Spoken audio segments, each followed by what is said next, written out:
There was actually like three, there's two more. Wow. Yeah.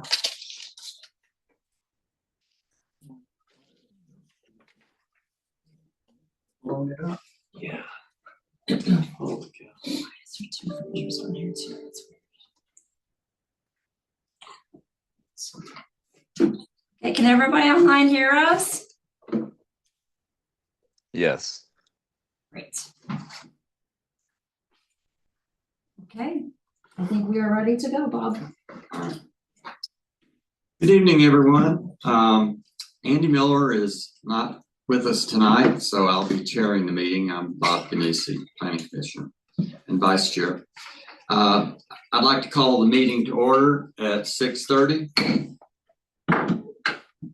And first, let's do a roll call, starting with staff. Antoinette McVeigh. Alan Thuliff. Garrett Scott, Town Planner. Michael Brack, Town Manager. Commissioners. Peggy Smith, Katie Souls, Brian Sirkvenick. Margaret Bowles. And I'm Bob Ganesi. Okay. Do we have an approval of the agenda for tonight? So moved. Second. All those in favor? Aye. Any opposed? All right, what about our consent agenda, which basically is the minutes from the last meeting, January 28th, 2026. Do I have a motion to approve the minutes from the last meeting? I'll move to approve the consent agenda. Second. All right, all those in favor? Aye. Aye. Aye. All opposed? All right. Open forum. If anyone would like to speak during open forum, please raise your hand and come to the podium, which we don't have a problem with that. And speak. Hearing none. Anyone online have anything for open agenda? I don't see anybody. Or open forum, I should say. Okay. For the record, when we open the meeting for our public hearing, we would like to have you, if you're going to speak tonight, we'd like to have you limit your time to 3 minutes. We'd also like you to state your name and if you live in the town of Fraser, and you'll have 3 minutes each to speak when we get to that point in the program. Okay. Public hearing and possible action regarding Grand Park West Mountain filing number 2, parentheses, the overlook at Grand Park, parentheses, dash, preliminary plat and final plan development plan. Okay, may I have a motion to open the public hearing? So moved. Second. All those in favor? Aye. Opposed? Okay, so opened. First, I'd like to call on our town planner, Garrett Scott, to give his presentation of staff report. All right, thank you, Bob. Garrett Scott, Town Planner. So as Bob mentioned, this is a preliminary plat and final plan development plan application for the overlook at Grand Park, which is West Mountain Filing 2. Information on the development proposal, the applicant and property owners, West Mountain Development LLC. If you guys want, you can sit over this way. So you can see. Sure, yeah, absolutely. Thank you. Yeah. It's gonna be a long evening. Yeah, the chairs right here. That's okay. Yeah, that'd be unreasonable. Unreasonable expectation. Yes. Okay. So the location, I'll show some maps, but it's generally north and west of a proposed extension of Grand Park Drive, west of the Union Pacific Railroad. The FPDP includes a total of 174 residential units, 500 lodging or hotel units, 65,000 square feet of commercial space, as well as recreational uses. And the property is zoned land development within Grand Park. This is a public hearing. Public notice was provided in the newspaper 2 weeks ago, and applicant sent out mailed notices to adjacent property owners 2 weeks ago as well, and that information is in the packet. In terms of the review and approval timeline for this development, if you recall, a year ago in April, we reviewed a sketch plan for this development area. Soon after review of that sketch plan in April and June is when the FPDP and preliminary plat were first submitted. The applicant then followed up with a second submittal in December of last year. Staff has completed a second round of review on those applications, which brings us to today's public hearing. So this map shows the development's location in gray. Again, zooming in, north of Grand Park Drive, the area just south of the gray area that I'm now pointing out in red is West Mountain Filing 1. And then you can see other features such as the railroad right-of-way, Highway 40, and other existing and future proposed uses on this map. Comparing this development area to the 2005 Grand Park PDDP.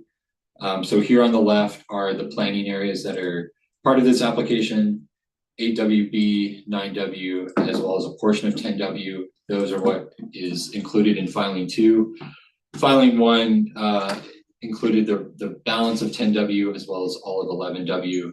So they're in the same general geographic location as shown here, just planning area bubbles have shifted around a bit and moved.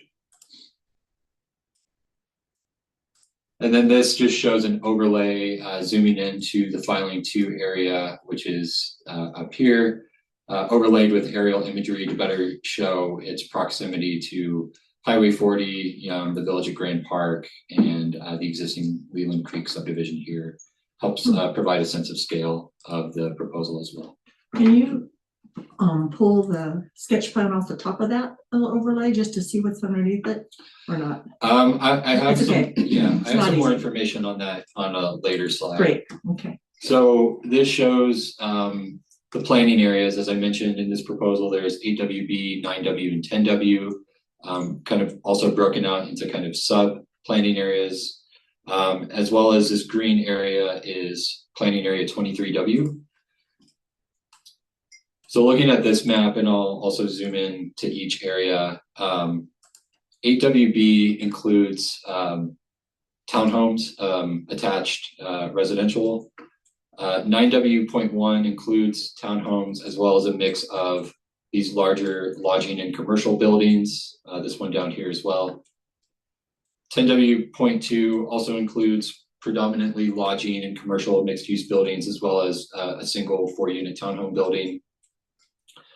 9W includes the clubhouse building, and 10W.3 has a mix of, these are multifamily in this area here, and then this area are kind of individual cabin lodging uses. I'll also note that in 23W is a planned sport, court, and recreation area, kind of centralized within this filing.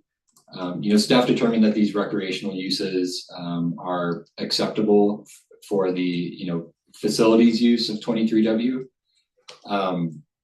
Outpost Club Drive, which extends off of Grand Park Drive into filing 1 and filing 2 as a collector roadway, is also included as part of planning area 23W. This is consistent with the Grand Park PDD to include certain major roadways as 23W and not other planning areas.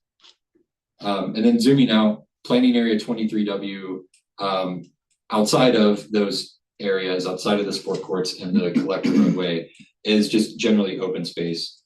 The FPDP does identify potential golf uses, but it doesn't approve. This FPDP would not approve golf uses at this time. It's simply just depicted as a conceptual use, as well as a couple detention ponds.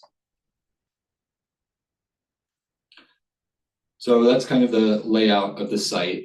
In terms of open space within this FPDP, it does meet the minimum 15% open space required within the planning areas. And that's even with, as we zoom in here, a lot of open space areas aren't even being kind of tabulated in the FPDP at this time. Only the shaded areas are, but areas. There are plenty of other areas that aren't highlighted that are also open space. So staff has no concerns there. There are landscaping plans provided primarily for the lodging and commercial uses is where the landscaping is proposed, and the landscaping plans do appear to meet town code requirements. And then zooming in on the clubhouse and recreational use area itself and its landscaping plan, just for further detail. So next I'm going to speak to some of the items that staff highlighted in our staff report, starting with the clubhouse building itself. If you recall from our review of the sketch plan, this clubhouse building was previously proposed to be included in planning area 23W. This FPDP now places that within 9W. This is consistent with the Grand Park PDD, so the applicant has addressed that comment from the sketch plan. And they're also counting this clubhouse building as commercial use, which was another comment from the sketch plan. So staff appreciates the applicant making that change. A couple other review items to flag in terms of parking. Just one area to highlight for the planning area is awareness. This specific lot in, I believe it's planning area 9W. This is a 50 lodging unit hotel and 3,000 square foot commercial building. But the parking area on this lot itself only has 21 spaces. Normally, our parking minimums in our code would require 58 spaces for this use. Because it's two separate uses, a 20% reduction could be allowed to consider shared parking shared between those uses. But still, even with that 20% reduction, that results in 46 spaces. But I will also just add that in PD zones, it's not required that parking minimums be met. It is a negotiable item. But I just wanted staff, the Planning Commission to be aware of, this lot specifically having fewer spaces than would otherwise be allowed per code. I will note that it's not shown here, but just off on the other side of this terrain way road, there is the larger parking area for the balance of the lodging and commercial buildings. And staff does believe that there's sufficient parking there to cover the parking requirements for this lot specifically, if that makes sense. But it's not directly on this site. So to that point, another thing just to bring to the Planning Commission's attention with regards to parking, in this parking requirements table, and specifically this final column here that tabulates the parking spaces provided in each planning area, what these numbers also include are a total of 4 spaces each per townhome unit. So that's reasonable. It assumes 2 garage spaces as well as 2 spaces on the driveway. But just without that knowledge, I think looking at this table, it could give the impression that these planning areas are way overparked. So just for reference with what we're looking at on the screen here with planning area 9W.1, out of these 436 spaces, 224 of them, which is slightly over half, are for these townhome units. So they wouldn't be utilized by hotel or commercial uses. So that leaves 212 spaces for the remaining 250 lodging, 6,000 square feet of commercial space, which is pretty close to the parking minimum that's required. So again, not a concern about a lack of parking overall, but just wanting to have some separate tabulation so it's more clear, if this FPDP is proposing any reductions, either from the shared use aspect, that just to make that a bit more clear. where is the last, the one that had the not enough parking in relationship to this? The Yeah. hotel. It's right off screen, right where this red dot is. Okay, So going back, looking at that specific site, you can see terrain way right here, and then this building footprint in red. That is this building 7 right here. And also to back up to the overall site plan, this is probably a good one to look at. Thank you. So, did they specifically state, or did we just assume that they were gonna have 2-car garages? Cause those lots look really skinny and it could be a 1-car garage with 1 parking space, which would significantly reduce the number of parking spaces. Sure. When the applicant presents, they can certainly clarify, but I think the way staff kind of deduced that was going back to this parking table. Planning area 8WB is the one that only has townhomes. So from this parking table, the 44 townhome units with 176 spaces provided, that's how we determine, okay, so they're providing 4 spaces per unit. So just, yeah, cause I mean, if you look at Sojourn and you see what the parking situation is going to be, and they're all 1-car garages. I think, I mean, it was really hard to read how wide those lots were. So, I mean, I think we need to really confirm that that's the plan. Sure, I would say, staff can, during the meeting, look at the width of those lots. My understanding is that they are similar, if not identical, to what's on Hay Meadow, and I believe those all have 2-car garages. Yeah, so I think it's reasonable, but that's certainly something we can look at with as part of our review. So in general, just bottom line on this is just ensuring that the parking is tabulated and split out between these townhome and lodging uses so that it's clear, to what degree this kind of mixed use reduction in parking is being proposed. But broadly speaking, staff doesn't really have any concerns with the parking as proposed. The next comment that was mentioned in the staff report was a depiction on the 2005 PDD to have a trail facility adjacent to the railroad.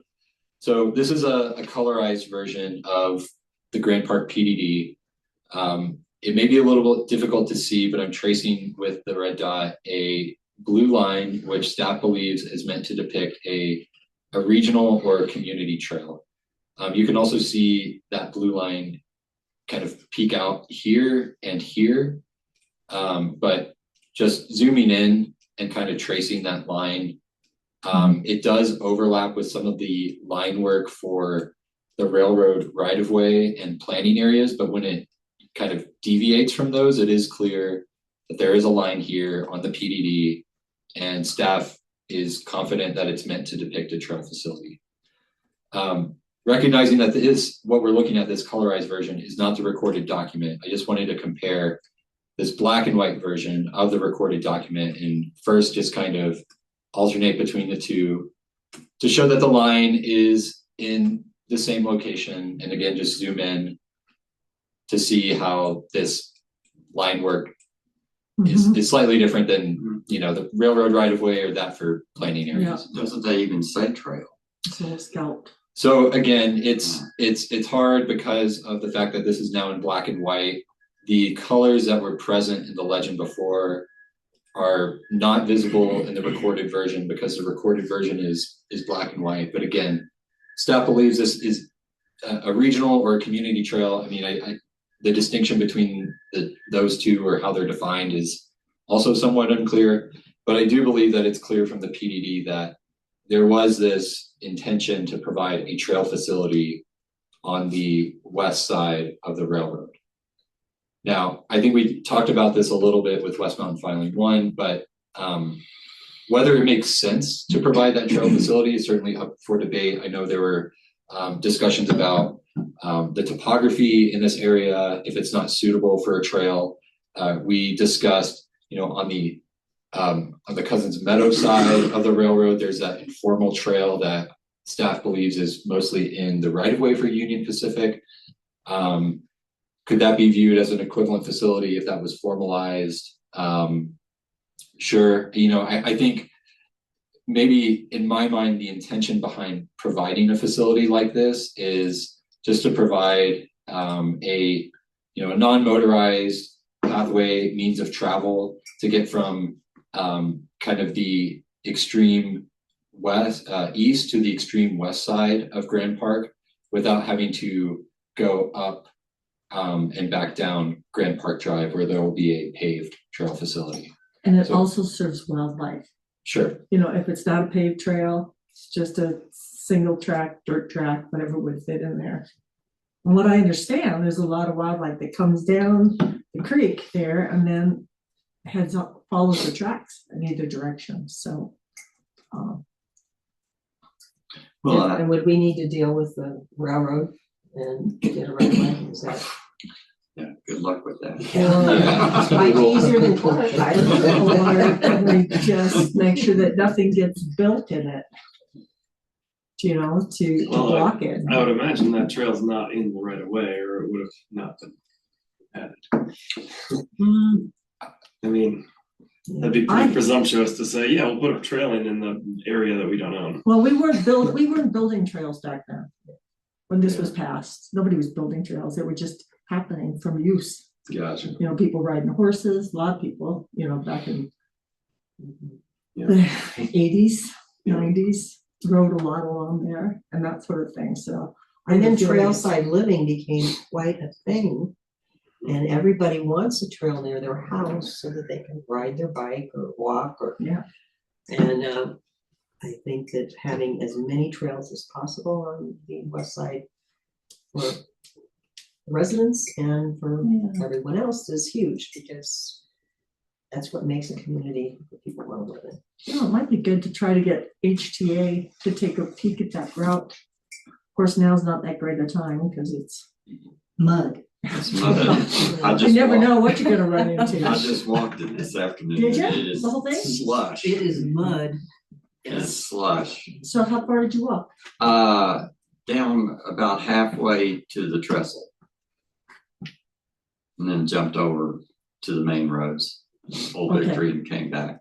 Okay, But yeah, you wouldn't want to walk it right now. okay. But yeah, I mean, I think it is in the railroad right of way though, because they have a 200-foot wide right of way. Yeah. The railroad does. Yeah. And there are spots where you're within 50, 60 feet of the tracks. So I'm sure it may weave in and out of the right of way, but for us to take it over and try to do something with it and make it an official Fraser Trail, I think we'd have to have something in writing with the railroad. Are you talking about the existing one on the Yeah. east side? Yeah, on the So east side. I think we're kind of more just referring to this west side lot. Well, the right of ways on both sides of the road. It is, right. Correct. So, yeah, I'm more curious of the west. I think there's more distance on the west side to the tracks. Let's put it this way, when the cows are over there, you can see where the trail would go because you could follow their tracks. And I think there's more room for a trail on the west side of the tracks than the east. Yeah. But didn't Clark say something about it being topographically difficult? Yeah, topography because it's so steep in there. Yeah. Very steep road. Last time we talked about it, and he said that was a problem. The, well, like I said, it doesn't have to be a paved trail. No, It could be just a simple path that's, anyway, Single track. yeah, yeah. Once you get, when you go under the railroad tracks, it's very steep, but then once you're up there, it's pretty flat. It's right. just a meadow back there. Everywhere that this is being built is pretty relatively flat. Yeah, so I think just in talking about this trail on the west mountain side, the west side of the railroad, I mean, there does appear to be sufficient open space areas in their FPDP so that the trail could be located outside of the railroad right of way, and it wouldn't impact any of, these lots from West Mountain Filing 1 or these that are part of West Mountain Filing 2. So outside of challenges with fitting it into this topography, I think there's sufficient physical space to locate a trail here. Again, I don't know if there needs to be a broader conversation about the usefulness or utility of a trail in that specific location versus something else. But I think if the planning commission would like to see, a trail facility in this approximate location or an equivalent one, then that can certainly be added as a condition. So I think that would be a really good condition. I mean, Yeah. it doesn't necessarily have to be right there, but I think there needs to be a trail, and we cannot rely on sidewalks. That's not a trail. That's just a given. Mhm. Yeah, I mean, yeah, I've lived in 2 different houses in Grand Park, and I had a trail in the backyard of the first one, and I missed that trail. I have a sidewalk now, and that's great, but the trail was really cool. You knew it was neighbors that were using that and locals. Mhm. Well, I think his overall plan for the community on West Mountain would include some trails anyway. Yeah. He's gonna have to do that. Now, whether or not that particular trail alignment that Garrett was pointing out makes good physical sense to try to build it there, to me, the reason to do it would be is if it came around and connected into the Leyland Creek Trail system. Yeah. If you're not going to connect it into the Leyland Creek Trail system, you could move it up the hill some. You could put it somewhere else. But it would be nice to have it along the railroad track, and then tie it in through the where Grand Park comes up the road there. I think that it showed the trail doing that. It's tying in. right. So I guess I can't zoom in and have the red dot, but the trail that follows the railroad, it does seem to come into where Leland Creek hits Grand Park Drive. Mhm. You see the dashed line I there. see it, yeah. So So that would be good. and then of course, it would connect into the paved trail along Grand Park Drive and Old Victory Road. I would say this, I've walked that area many, many times. The topography gets steep in there, but from the railroad track, I don't know where their right of way ends, but there is a relatively flat area that trail could go in, I think. Well, and if It's there's not all a steep steep down there. portion, you could do some switchbacks to get to the flat part. Right. Well, I mean, it does come down quite a bit, like across the hill to meet up with Leland Creek. So I think it makes sense. I mean, I think this was designed intentionally. I think that would do the job. And again, this was from 2005. 2005 PDD. Yes. Okay, so good discussion on the trail. It sounds like this is maybe a condition we can add to the resolution. Okay. Sure. Moving on to the last thing. So if you recall from the sketch plan, the applicant proposed or envisioned that the lodging buildings would be 65 feet tall. Within planning areas 9 and 10W, the maximum building height is 50 feet. As part of that sketch plan review, staff determined that our code does allow for height increases with an FPDP. We also determined that a height increase of up to 30% could be approved as part of the FPDP process without amending the overall 2005 Grand Park PDD. So this request for 65 feet is a 30% increase over the currently approved building height of 50 feet. So this represents kind of the maximum height increased request that could be approvable through this FPDP. The applicant has provided these kind of conceptual building elevations for these lodging buildings, generally showing them as 5-story buildings. So the way that staff views this request is really seeking going from a 4-story building to a 5-story building. The main thing I want to point out with these elevations is they depict a kind of conceptual finish grade, this dark line in black at the bottom, that is meant to reflect how for some or most of these buildings, they would, where their building footprints are currently proposed, are on sites that are sloping. However, staff just wants to make the Planning Commission aware that what is depicted here kind of is it's underrepresenting the degree that the site is sloped for some of these buildings. So what's shown here is an 8 feet change in elevation from the left side to the right side. So what they're showing is about 8 feet of exposed foundation on the right side.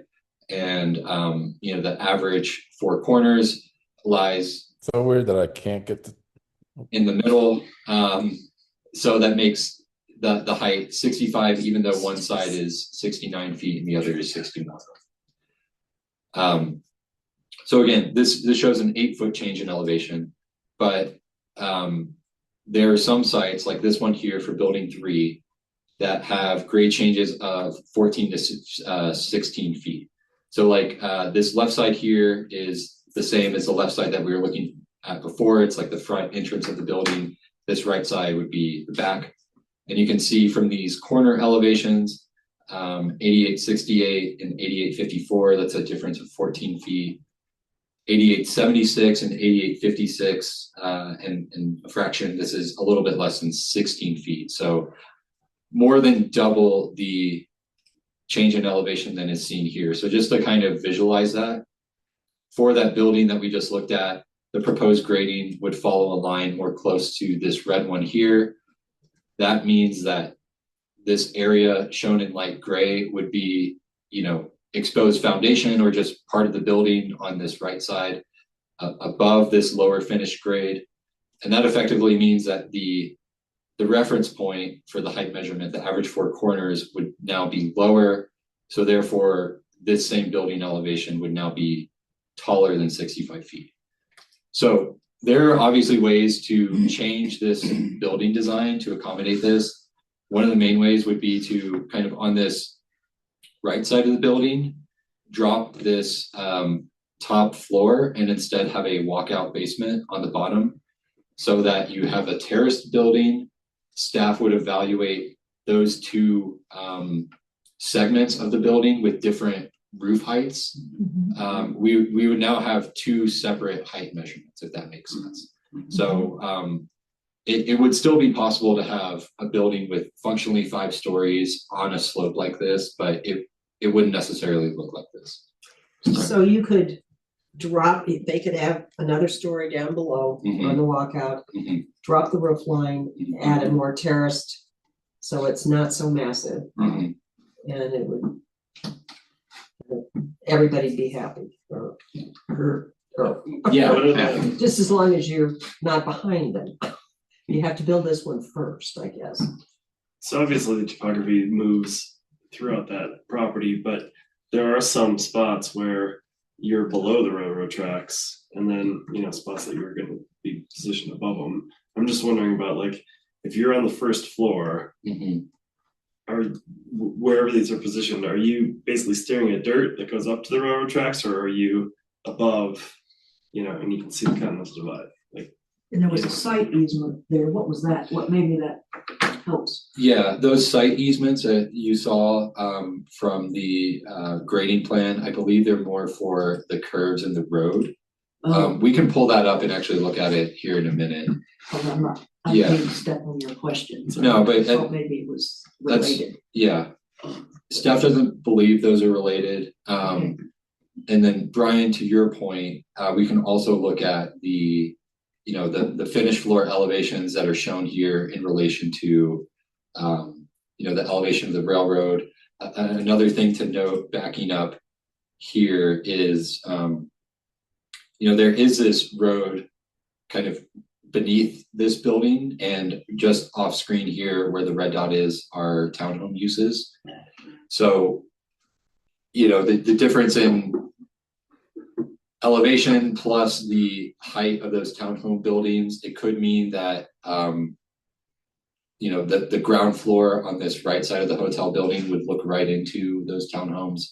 I think that's not something that staff evaluated very closely at this stage, but It's gonna happen. I was yeah. just kind of, I was thinking that these were like boarded up to the railroad, so.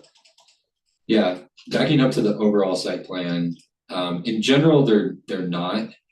So you can see the Gotcha. railroad and, yeah, and all the 65-foot proposed buildings are in that central area. So setback from the railroad quite a way, but again, adjacent to townhome uses on terrain way. Okay.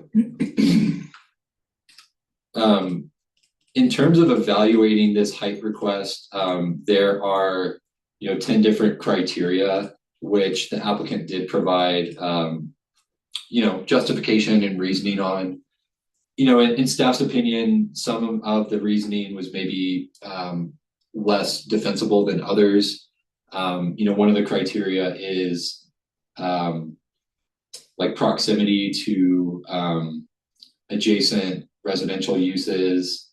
Again, there's those townhomes that are right next to them, but I think there's an argument that could be made that, you know, this is all part of a kind of consolidated development plan. It's not like these are proposed to existing uses.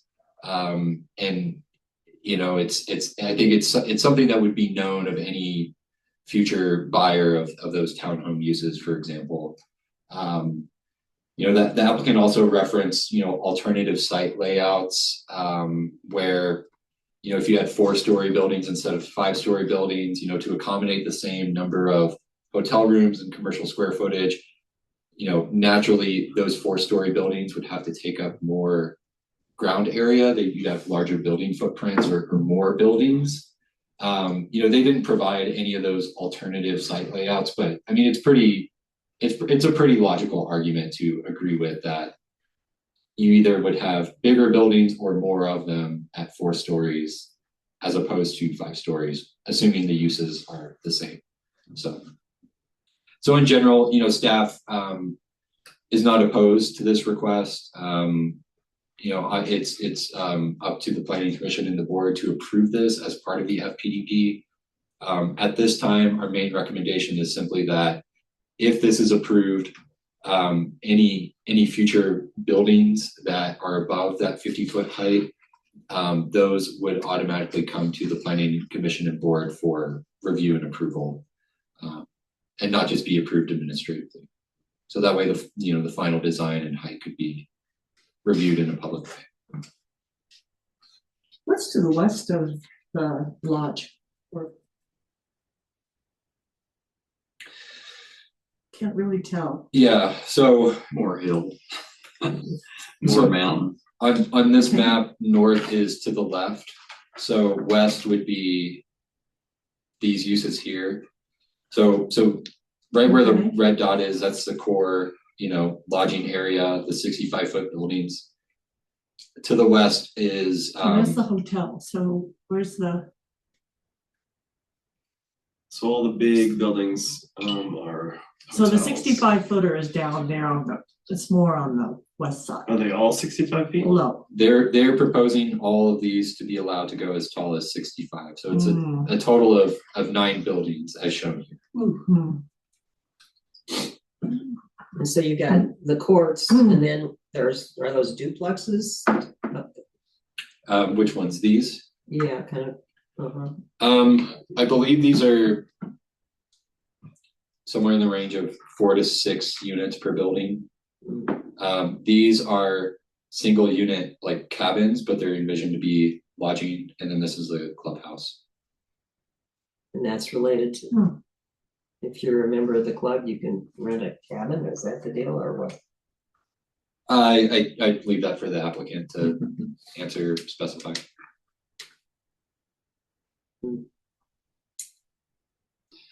But I guess in looking at the plan, it strikes me that you've got basically on the east side of the railroad tracks, you're down here in, the Cousins Meadow and area, Old Victory Road. There's quite an elevation rise to get to the railroad track. Then on the west side of the railroad tracks, you're going to have some of these taller buildings. But as you move on up the hill, those buildings aren't going to look as tall to the people who are buying property above the clubhouse. Right. And from Old Victory Road, if you're over there driving along Old Victory Road, they're not going to seem that big either.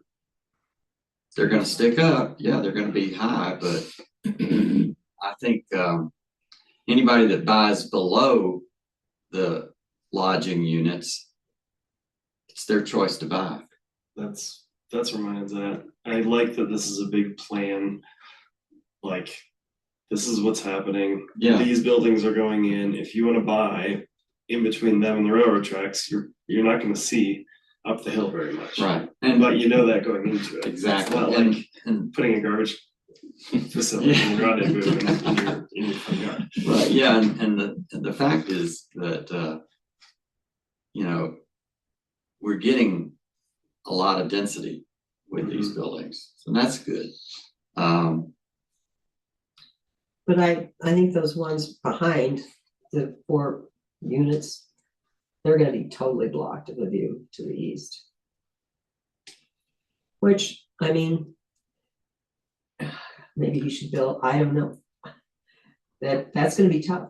Yeah. I mean, I'm getting flack and Rendezvous about the hotel. And, that's certainly not that's 4 stories, not 5, and. Yeah. I think about walking on the trail on Old Victory, and you can't see Byers Peak from there as it stands right now. So it's like, if you see some buildings poking up, it adds a little intrigue, if anything. What's up the hill. And basically, whether you're below the railroad track or above the railroad track, it's all Grand Park development. Right. If you had a dividing line where you had, different ownership, different property, people already living there, that 65-foot might be more objectionable. But Right. I see it as all part of a grand scheme development. And it's allowable, I guess, here it says, to increase it up to 130%. Right. The height I'm talking about. Yeah. And again, if I'm thinking about, if they want to add 65 feet, they want to, get those economies of scale, building one building a level higher and getting more units, they're going to want to do it somewhere. They're going to be asking us again, if we say no to this one. I think this is a pretty reasonable place for it. Yeah, I that's a agree. good point. You know, I agree with you there. they missed out on some density. But Further that up and down. density, and I think I brought this up at our other meeting. It's West Mountain's density overall doesn't include the density that they have or are allowed down in Cousins Meadow area. Right? There's some transfers. Or is it the whole They can kit and transfer it caboodle from has a one certain side amount to of the other, allowed? yeah. Because I remember him saying to us, well, if you put in that open space and conservation easement, I'm allowed this much density, where are you gonna put it? Would this help take the pressure off that? I don't think I included a land use summary. I think maybe my comment on that would be within planning area 9 and 10W, the 2005 Grand Park PDD allows a total of 550 lodging units. That's for that. And this proposes 500. So slightly below their entitlements in these planning areas. It allows 50,000 square feet of commercial space. They are requesting with this FPDP a 30% density transfer to bring that up to $65,000. Okay, So and that transfer comes from, largely, if I recall from their table, it's planning areas within, West Mountain? no, within the meadow side, Okay, good. in between the railroad and Highway 40. Okay, Off the top of my head, I know planning area 4W has commercial entitlements that okay, would likely not be used, so it makes sense to transfer, 15,000 square feet up here if it can be utilized. all right. Good. But in terms of lodging, they're not increasing above their current, planning No. area entitlements there. Okay. So when they're building a hotel and it's 5 stories, Mhm. but the first floor is restaurant and the pool and the workout, is that commercial or is that lodging on that first floor that nobody's sleeping on? Yeah, so lodging is tracked by number of units, so we look at rooms or keys or, measurement like that. When we reviewed the sketch plan and initially when the applicant had this proposal that these buildings be a mix of commercial square feet and lodging, we made the applicant aware of that kind of what I would call, or what staff would call, ancillary or accessory commercial uses to that hotel, something like a bar restaurant that is integrated into the hotel itself, certainly something like a pool facility or spa. Like if it's integrated into the hotel, that wouldn't automatically be considered commercial square footage. Obviously, we want the ability to review their building plans and make a determination based on concrete information, but just generally speaking, staff believes that those types of things would not necessarily count against that commercial square footage entitlement. But what I believe the applicant is envisioning is something maybe somewhat similar to, a vertical mixed use like commercial residential, where on the ground floor you have completely separate commercial uses, retail, restaurants, etc. And above that you have, say, condos or apartments. But instead you have hotel uses. So a similar concept is something like that. So again, it depends on how the building is laid out and how integrated those proposed commercial uses are. So that's at this point, that's kind of how we're looking at this. So I guess we have a lodging zoning? I mean, is that, because, I mean, you go to the Eller Beaver Creek and they had, like the Four Seasons where you can buy a unit and you can own it, and then you could stay in the hotel in the same building. Can you mix and match? Is that the intention, or is that something that we need to even consider, that it's residential and lodging? Yeah, I mean, at this time, I think we don't have sufficient, detail or information from the applicant to even, know if that's a proposal that's being considered. I would say that in our code, we don't have something like a condotel defined. I know that's something that the town of Winter Park actually recently did just last year or so. So I think certainly we could easily adopt a similar definition in our uses. To what degree it would apply to, our PD zones, Grand Park and Rendezvous, which, have a clear separation between lodging and residential units. That's kind of undetermined, but and again, I think at this point we're just assuming it is a hotel end user, kind of just similar to the Spring Hill Suites or the Holiday Inn here in town right now, right? Does a hotel have different parking requirements than residents? It does. So hotels are 1 parking space per room, regardless of how big it is. Whereas for residential units, it scales based on the number of bedrooms or whether it's detached or multifamily, single or multifamily. So if we were to approve this as if it's a hotel now and like later come back and say, we're gonna make them condos, they'd have to figure out more parking. Yes, with the caveat that our parking regulations do allow for flexibility or negotiation, whatever you want to call it, in our PD zone. So if in that instance, they're not meeting their parking minimums for residential use in these buildings, that could still be approvable by the planning commission and board without modifications to their parking quantity. So if we approve this, they still have to come back with an overall, we're gonna show you what the building actually looks like and materials and everything. This is just kind of a sketch plan idea. Yeah, so the annexation agreement requires that non-residential uses, when they are approved in an FPDP, that they meet what was at the time called our development permit process, which is now our major site plan process. So with a major site plan, you need, final building design, floor plans, elevations, and those are details that are not on this FPDP. And that's similar to how staff processed the FPDP for the village at Grand Park.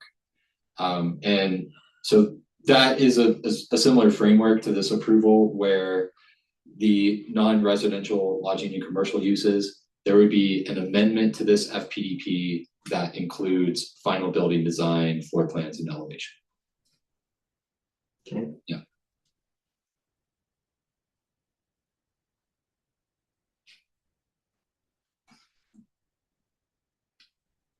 So that concludes my presentation. Thanks for all the great questions and discussion. Ultimately, staff recommends approval of PC Resolution 2026-0201 with the conditions as provided. Plus, you were gonna add. Oh, yes, and we'll add in the condition related to the trail. So I'll go ahead and Type something up. we can type something up now if you'd like, or we can kick it to the applicant for their presentation and then look at the resolution. I guess I Okay. defer to y'all. Yeah. Yeah, let's wait. Okay, Yeah, let's hear from the Okay, applicant then. hold on. Layla, hold on. Mhm.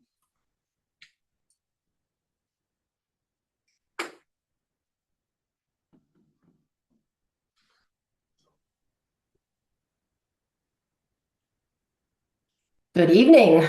Looks like you got some nice digs happening up there tonight. Yeah. Stormy night. I- Could you come? I'm jealous I can't be hanging out with you arm to arm, right?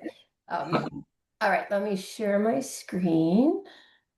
Oh, I don't have my, let's see.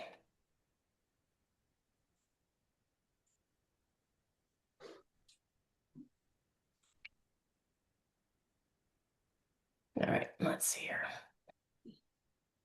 Oh, baby. There we go.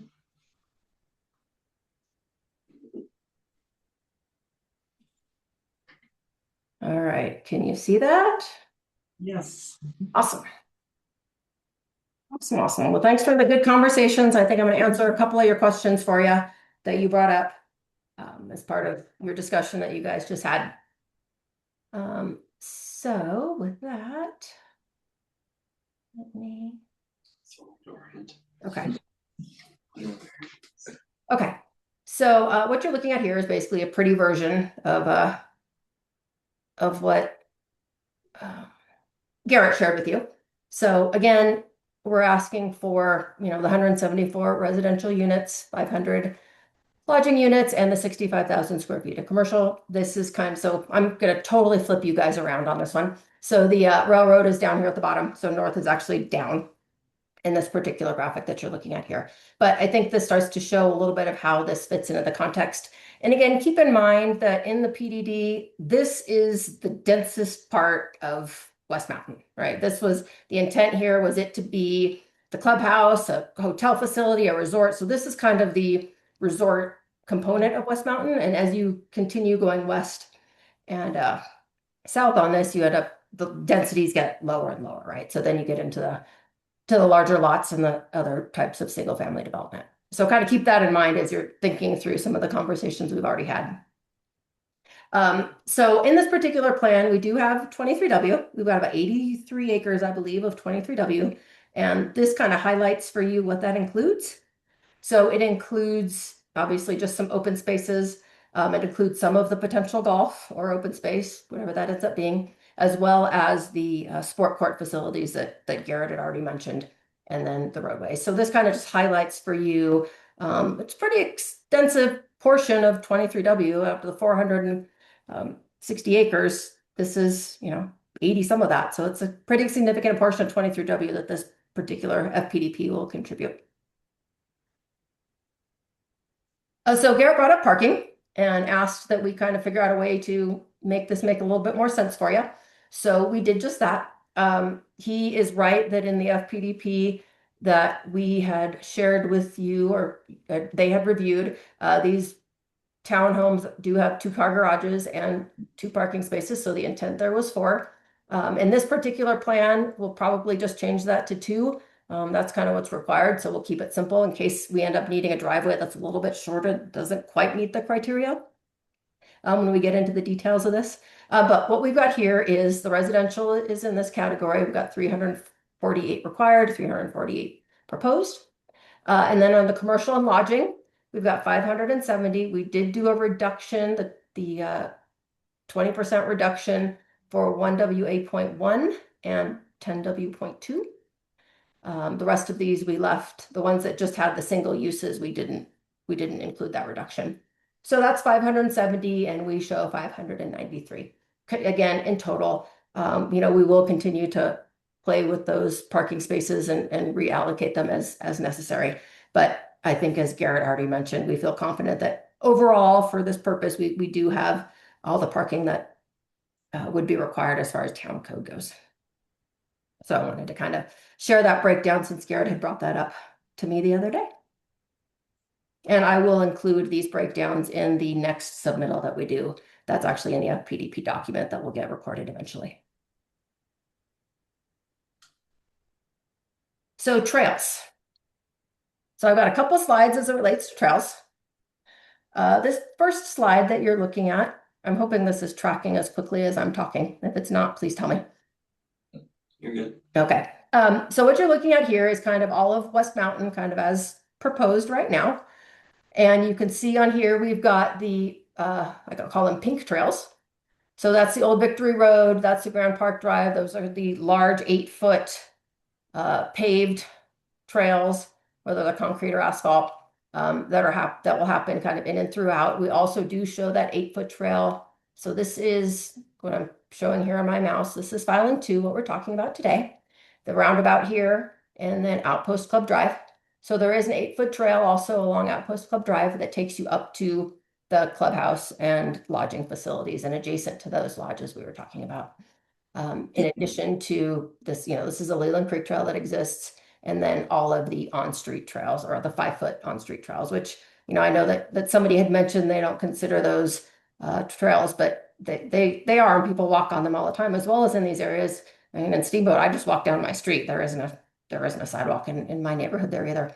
So, so I just wanted to show you kind of overall what this looks like, just so you can understand the extent of all of the pedestrian connections that we do show through all of West Mountain. And so then I'm going to zoom in for you a little bit and show you filing 2, which again is right in here with the pink and the blue and the red, again showing these trail connections and how pedestrians will move in and throughout this resort area. And keep in mind too that this doesn't show, but at some point when this resort is further finalized, I'll say, there will obviously be walks, along the buildings, right, and in and throughout the resort itself, right? So keep that in mind too, as ways of people kind of getting around in this neighborhood. So here's really the big conversation of the day, right? Has to do with the assumption that there is a trail that runs along the railroad. And I know that Clark had mentioned last time that we met that I wasn't able to attend, talked a little bit about the physical constraints around here. So what I kind of want you to, I'm going to zoom in on this a little bit. So what I'm showing you here is topography, right? And so if you're looking down here, I'm kind of over on the far right now at Grand Park Drive. So each of these are 2-foot contours. So you've got 10, 20, 30, 40, you got 60 feet of vertical between Grand Park Drive and this home site up in here. You can kind of see, you get the railroad, see how you can kind of see these contour lines, how tight they get here. Same thing all through here. You've got 30, 40, you got 10, 20, 30 feet. So this stuff's pretty steep in here. Now, you are right that it flattens out in here. But I would tell you that you got a driving range here. And these guys are gonna be hitting balls that way. Right? My nice little drawing, you like that? And again, you've got tee boxes, fairways, all of this takes you right into the heart of this golf course. And I don't know about you, but I'm not taking the liability of somebody getting hit with a golf ball. And if the town is interested in taking some of that liability, I'm sure that Clark would be willing to have a conversation with you. But putting a public trail through a golf course is never a good idea. So really just between the topographic constraints that are over here on the right side, and then kind of the golf course and all that entails, we feel pretty strongly that a trail connection in this location, whether or not it is shown on the PDD, we think that was more of a golf cart path kind of scenario. But irregardless, I think the physical constraints and then just kind of the proposals around the golf make that pretty infeasible and pretty unsafe, to be candid. So I just wanted to address this and some of the physical constraints that we're looking at in this particular location. And again, I know that Bob mentioned he walked the trail, that there is not a formal trail, we'll say, but some sort of walkway along the railroad that exists now, along with what's happening at Old Victory Road. So hopefully this kind of helps a little bit for you guys to understand some of the constraints that we're up against in this particular location. So Any Layla, questions for me while I'm on this slide? yes, could you show us where the golf holes are going to be and how many they're going to be? You can kind of make So it the work. golf, can you not see the golf holes on the screen? Like blobs of green, but I don't Yes, see what okay. 9, Okay. 18, 27 or your. Oh, yeah, the numbers aren't shown on here, but this is a tee box here. I don't remember if this is 1 or 10. It goes to a fairway, so you'd hit this way. Then you've got another tee box here. And then you got a tee box. So that's another tee box to a fairway. That's right there. Right, and you got another tee box here that comes up and goes to a fairway up there. So you've got balls being hit to obviously off the driving range, and then off of this first hole, balls are being hit right into this general location. So is it what, 5 holes? Is that what we got here? We've got a driving range and you've got 3 holes in this particular location, as well as our irrigation and detention pond, which is that pond 1A A1 that you're looking at there. Amount of golf going to happen is 4 No, holes. there's more. There's plenty. No, this is just isolated to this particular spot. There's 3 holes along the railroad along filing 2. So have you spoken with the golf course designer, or you just decided that this is where it would be a nice place to put green? Oh no, well, this whole golf course is designed. Yeah, if you look. I mean, Layla, I respect what you're saying here. You don't want people getting hit by golf balls, but I mean, the houses on the left side of the longest hole are closer than where a path would go along the railroad tracks. Yeah, So- but they're not outside walking. During the middle of a Barbecue. Yeah, it's even worse. They're a standing target instead of a moving target. I would still argue that you could put a path right along the right of way and be okay, especially knowing that the easternmost hole, the par 3 over the water, that the tee box is on closer to the railroad, so people aren't even hitting in that direction. I mean, I think there's space for a single track right there. Well, all I'll tell you is that if you're willing to take on that liability as the town, we're happy to have the conversation. But there's definitely quite a bit of concern around the liability of somebody getting hit with a golf ball. I mean, you just don't mix pedestrian trails and golf. It's just never a good idea. So I'll leave it at that. Sure. I think There could be fencing. yeah. Yeah. I mean, I In think the high there's risk zones, we could do this. Yeah. Like one fencing. I I think trails are an important component. I think people don't wanna be just, I mean, you know, this kind of looks like Aurora to me, you know, everybody walks on the sidewalk. It's really great, but we're in the mountains and the people that live in the mountains like to be in nature, walking on trails, not just walking on a paved path and then next to a street. Fraser River Trail, probably one of the most frequented. Highway 40 trail. Well, I mean, we have 9 miles of trails in Rendezvous and they're heavily used. And people It's a huge really, amenity. that's what sells Rendezvous. Mhm. I don't know what Clark is gonna use as a selling point since he somehow has a complete aversion to trails. So he's gonna have to pick up something, and I don't know. Okay, yeah, we'll keep that as a condition. Yeah. Building height. So Garrett did a good job of kind of speaking to the building height that we're looking for, the 65 feet for the lodging uses that are kind of in this core area here.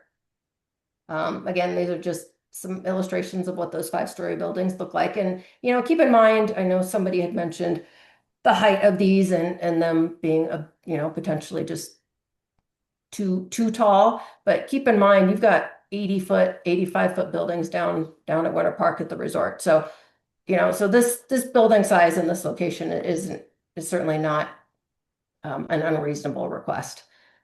So I'm just going to flip to this next slide. So Garrett had mentioned about the discrepancy in some of the elevations along some of these buildings. And, you know, one of his suggestions was to step the building. Another way to solve for that problem is site walls. Right. And so what you're looking at here would be, you know, if you needed some sort of site wall here, a 10-foot wall, an 8-foot wall, some terraced walls that are site walls that take up that grade in lieu of a. So there are other options other than the kind of what Garrett had presented that can get you to that 65-foot height and be able to keep that same building. So just wanted to share this as kind of, you know, an alternative, a way to solve for that problem. And there were probably more. So these are just some, you have seen these before. I think we shared these when we did our sketch plan about a year ago. Again, some of the illustrations and graphics around that clubhouse that we did move to 9W at your request. So again, it shows the clubhouse, it shows some of the sport courts in the background and some of the parking and some of the, you know, kind of what that particular space can and will look like. So with that, I think that is all I have. I'll kind of leave this graphic up for conversation if you need it, but I appreciate your guys' time tonight, and I'm glad you have such a nice cozy spot to hang out. Layla, are you thinking it's going to be one hotel, one large like resort, or is it going to be different? Yeah, that's the plan right now. The plan right now is that all these buildings internal to this loop would be a resort. This one outlier could potentially be something a little, boutique hotel kind of scenario, but the intent here is that this would be just one large resort area. great. Are there thoughts on conference room space in these buildings? Probably. It's going to come down to the resort, but there's no reason why there couldn't be. There's plenty of room out here, especially including all that commercial space that we've included. And, part of the reason why we did include that commercial space was for some flexibility. I mean, I know Garrett had mentioned that he thought that some of the accessory uses could be considered lodging, but, we didn't want to take that risk, that we decided to propose something in one of these structures that didn't quite meet that. So that's why we added some of the commercial square footage in here, just to give us some flexibility in users and without kind of having to have that discretion by staff or others on what could and couldn't be part of the hotel or lodging use. So you can make anything considering possibly a convention center kind of format? Yeah, I think that Clark is certainly amenable to that and is certainly talking to some big users. Yeah, I think that, Especially if we get the golf course in here and do all that. I mean, that makes sense all day long. So those are definitely some of the users he's talking to. Yeah, I think that's something everybody would be pretty excited to see, and brings people here in the shoulder seasons when we're quiet. It's I mean, it fills your hotels, which is obviously important year round. So that would be great. Absolutely. And speaking of that, but not, I was just looking at this plan. This for this 10W.3 is, I think Peggy, you had asked about what these are. These are actually 4-unit buildings, and it's 2 units on the first floor and 2 units on the second floor. Clark's got some product that he really likes that he's built elsewhere that is in this configuration that sells really well. So that's what those are. And then again, these little cabins would be whether they're associated with the resort itself or whether they're associated with the clubhouse. We haven't to that level of detail, but we think it'd be kind of cool to have some just small little villas or casitas kind of on the golf course with the views of buyers and everything else. Could be pretty cool.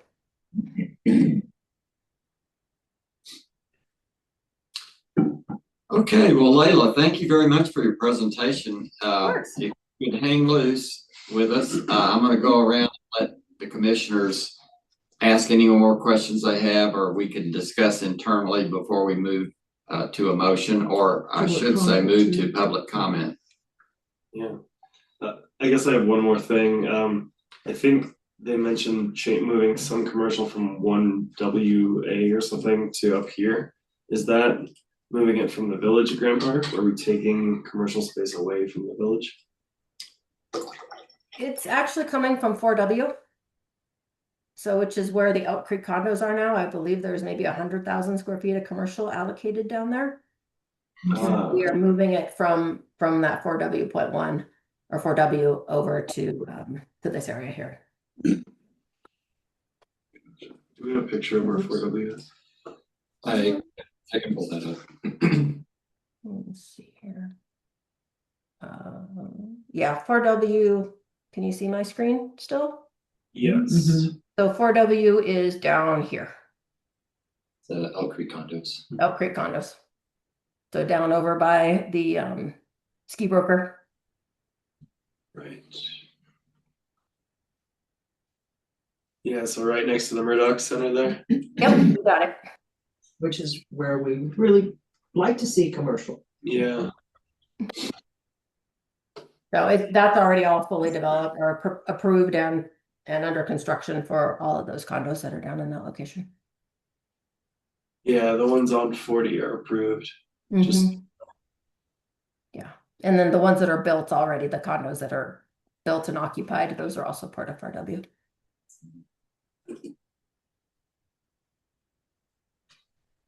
All right, why don't we go around the room to the commissioners and Peggy, what are your thoughts? Well, I'm a passionate trail person. I think that we need to have trails on the West Mountain and not sidewalks. I mean, you can have sidewalks, but you need trails, and they're 2 different animals. So I would like Clark to reconsider that. I think we're being, very flexible, going along with his plan for his 23W with all these sport courts, which is certainly not what I envisioned for 23W, but I'd be willing to meet him halfway if he comes with some trails so that everybody has access. And I think that would be a benefit for Grand Park, and I think in the spirit of moving forward, I would like to put that on the table. Let's see how many trails we can add to this as well. Any comments about height? I actually do not object to the height. I think because of how steep that mountainside is, I understand that I would like to see some movement in the buildings and not just a box with a retaining wall. I would like to see it step and have some articulation, and I think that because of the steepness of the site, that allows that opportunity. So I'm looking forward to hopefully some really nice architecture coming back when we actually approve it. And I think if it's not just a square box with a retaining wall, then you'll get a lot further with your approval, I think. Okay. I'm okay with the height. I like the added density, so there is more open, whether it be a golf course or not. I definitely want to see that trail pursued that was on the 2005 PDD. And it's true, trails are a huge amenity.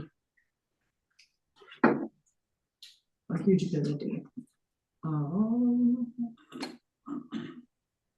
And that additional density with the added height allows for more of that, a little bit more of the open space there. So usually I'm not big on height, but that's a good location for it up on the hillside.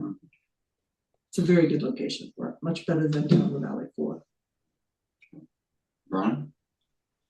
Yeah, I'm fine with the increase in height. I don't see a problem with it at all. I think it's a pretty cool plan. If you guys can pull this one off. I will say, when I was traveling for work, multiple times a month and staying in hotels, the one question I would ask every front desk person is, where's the trail I can go running on? So the people that are going to be staying at these hotels are going to be asking where the trails are. And sidewalks are not trails. Sidewalks are just an expectation. So we need to see trails. Other than that, I like this plan. Margaret? I have nothing to add. Looks good. Okay. As do I, have nothing further to add. I'm good with the height, and it would be nice to get that trail. But I appreciate the difficulties you pointed out, Layla. And I think it's something that, we could negotiate this a little bit more and see if we could get a trail in there. All right. Let's open it up for any public comment that we have right now. So if you're going to make a comment, I'd like for you to give us your name, tell us where you live, and limit your comments to 3 minutes, please. Let me get that ready. Give me just a second.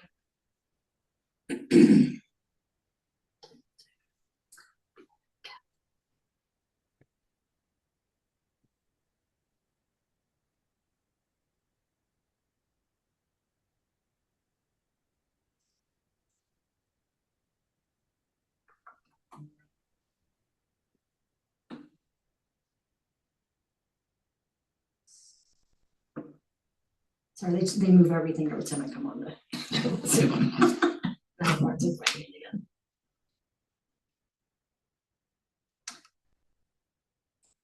The timer. You say?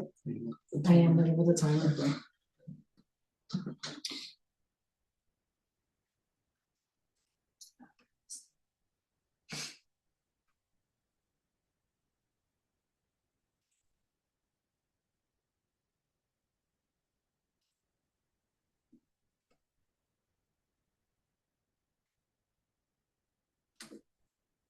Okay.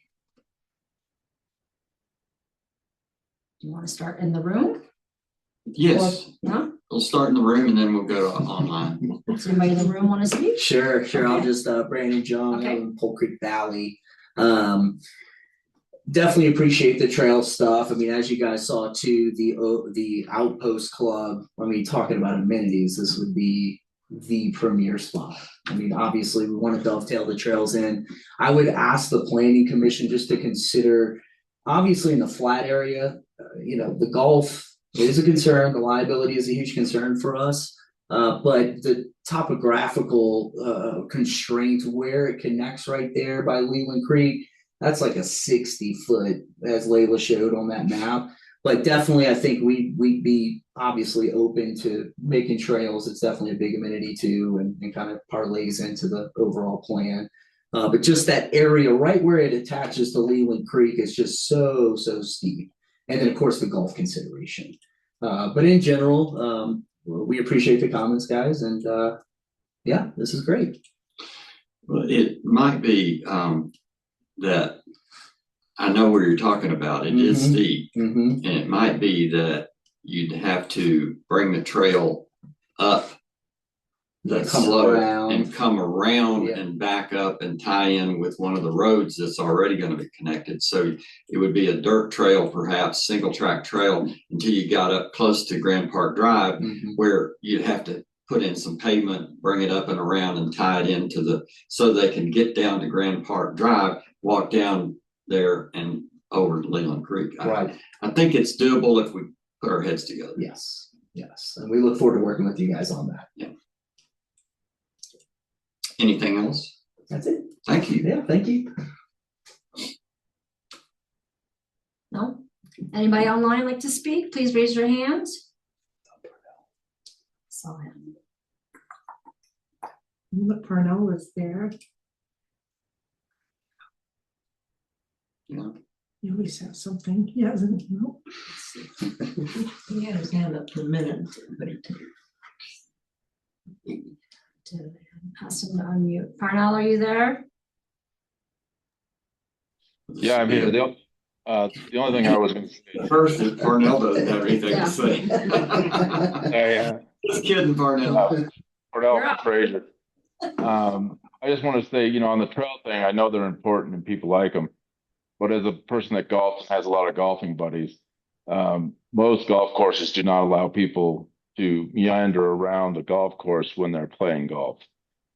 Pole Creek doesn't do it. Granby Ranch doesn't do it. There's not a golf course in Denver that allows you to tour around while people are playing golf. And it's more for the golfers than it is the safety of it. As Brian mentioned, there's houses close. That's why golfers have to make sure they're careful when they play golf. But having people drive by or ride by on a bike, that's very distracting for the golfers. So that's something to think about. That's my only comment. Okay, thank you. Appreciate that. So noted. Any other public comment? Anybody else online? I don't see anybody else with their hand up. I don't see anybody else. All right, commissioners, any last thoughts? If not, I'll take a motion to close the public hearing. So moved. Second. All those in favor? Any opposed? All right, commissioners, last chance for discussion. Yeah, I have a question, just for clarifying on condition 4. Mhm.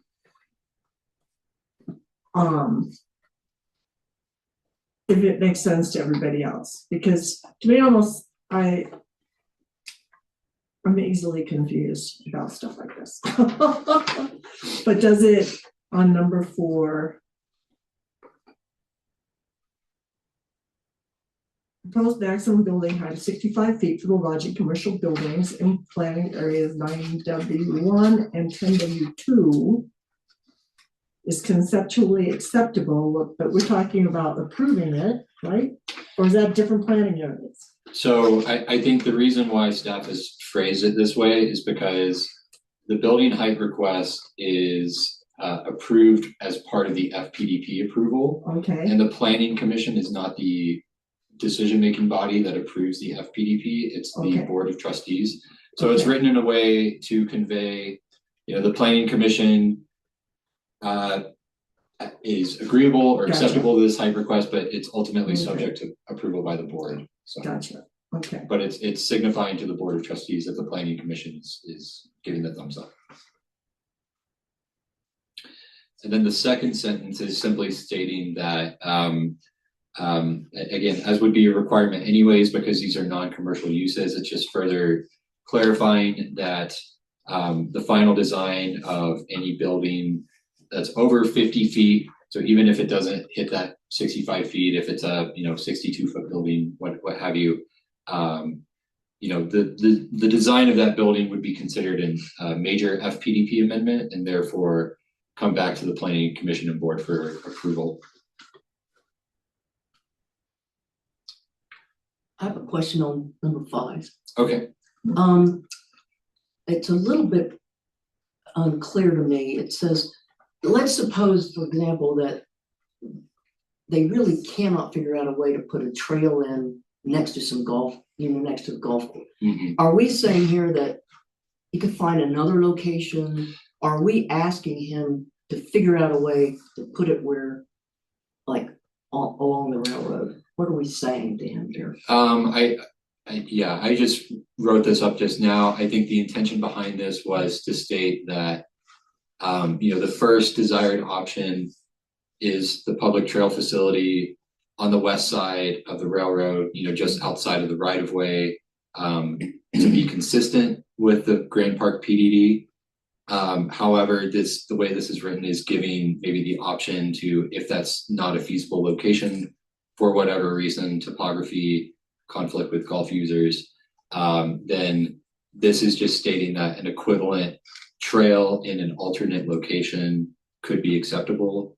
I think that would, we'd like to have that determined prior to final approval of this FPDP. I mean, I think we can add language to that effect so that it's not simply decided, administratively between staff and the applicant, but any other suggestions? I guess I was just gonna say, you put the as depicted in right after the word railroad, because to me that, I just want to make it clear, if that's not possible, then maybe he can find an equivalent location or Sure. that, it just clarifies it for me. Great, thank you. So that brings up a question that I have.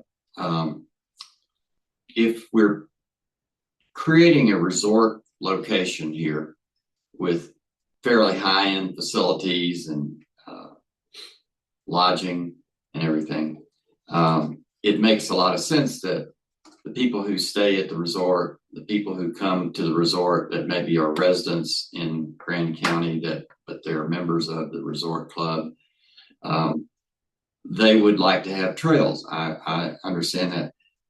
I'm a little concerned about the use of the word public trail. If we're creating a resort atmosphere, but you're saying that we're putting in a public trail right down below where some of the golf holes are and the clubhouse and everything, I'm not sure that if I'm paying a sum of money for membership in this club, I want to have general public available to come stomping through there. So I don't know. I'm sensitive to the trail idea, but I don't know that we can That's a necessarily non-starter. say Non-starter. that we're going to have to open it up to the public. No, it has to be open to the public. The public are people too, and we all live here. And we should have the right to be able to go on the trails. Well, but then what if Especially he if it's proposes an parallel. alternate location for a public trail? That's fine. We can work with the alternate. It just has to be the same. Yeah. I mean, if you look Yeah. at Grand Park's layout for West Mountain, going along the trail is the least intrusive by far. So, Going as it is now.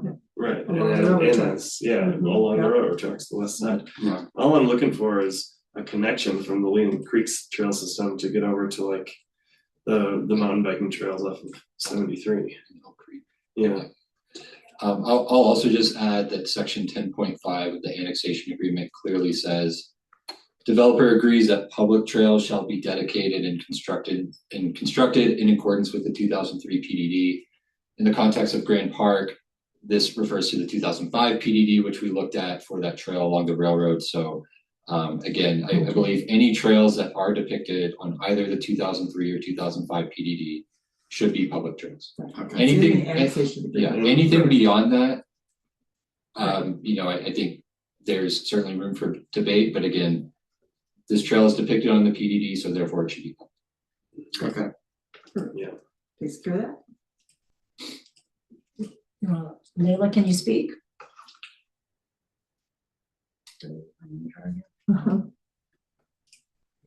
Sorry. No, that's okay. Hey, thank you. Again, I kind of want to reiterate what Bob just mentioned about the public piece. 23W is private property and it's not public property. And it never will be. So, a trail is one thing. There's nothing on the PDD itself that says these are public trails, the community trail, the regional trail. So, I would respectfully request that the word public be taken out of that condition. But the annexation agreement says they all have to be the public trails. When it So- says dedicated, is the town gonna take them over? Are they gonna build them and take them and take all the liability for them? Once they're built, I don't see why not. Yep. That's what happened in Rendezvous. Works really well. No. But it is private property and it all, 23W is not public. What you have in Rendezvous is town property. Yeah, so I think maybe you can clarify on how staff envisions this working, just to give the example of Rendezvous. Most, if not all, the trails are located in planning area 4E, which is open space dedicated to the town. In this case, given that 23W would remain private, it's I think the way this would be accommodated is simply a trail easement as well as some sort of like maintenance and liability agreement. I mean, maintenance agreement at a minimum for this trail facility. Other, paved trails, sidewalks, paved pathways that are adjacent to roadways. Generally speaking, they're located within the right of way, so therefore it's town land, town maintenance responsibility, et cetera. So would we be responsible for plowing these sidewalks? Oh, I think that Metro District should do that. If you want them public. The The town maintains the ones in Rendezvous. We don't have sidewalks in Rendezvous, so we don't have to worry about it. Our code as it's currently written is clear that clearing sidewalks is the responsibility of the property owner. My understanding that in, the downtown / Old Town Fraser area, especially like properties along Highway 40 and Eisenhower, our public works staff has historically, cleared snow from sidewalks. We view that as just an added bonus and not any sort of, assumption of that responsibility. In terms of the uses in West Mountain more broadly, I mean, I think it would not be the town's responsibility to clear sidewalks is my assumption at this time. Thank you. I agree with that assumption. That's not the same.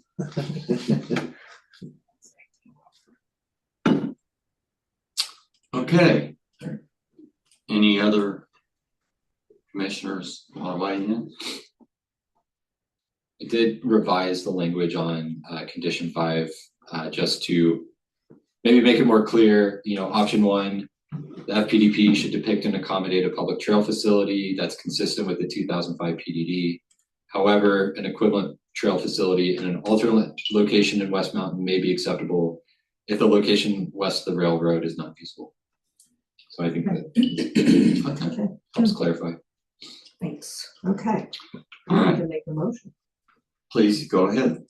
I'd like to make a motion to approve Planning Commission Resolution number 2026-0201, a resolution approving the preliminary plat and recommending the approval of the final development plan for the mixed-use development known as Grand Park West Mountain Park, filing number 2.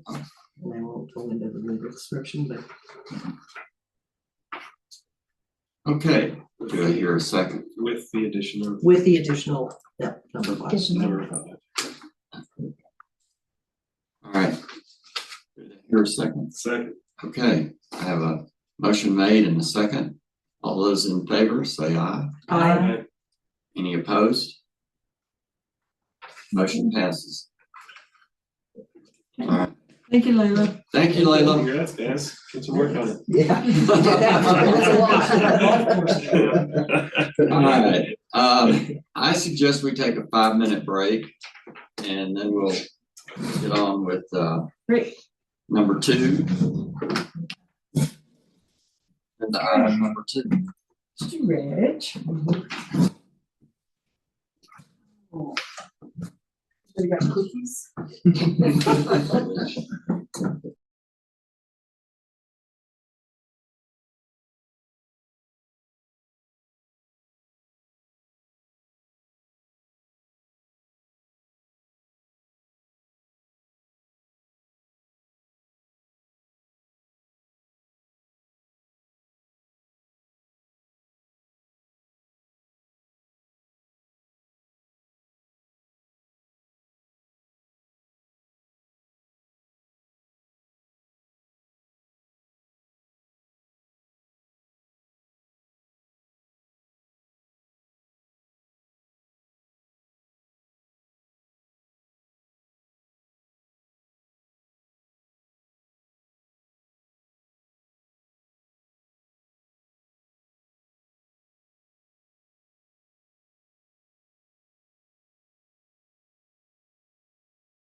Our next item on the agenda is adoption of Colorado Wildfire Resiliency Code.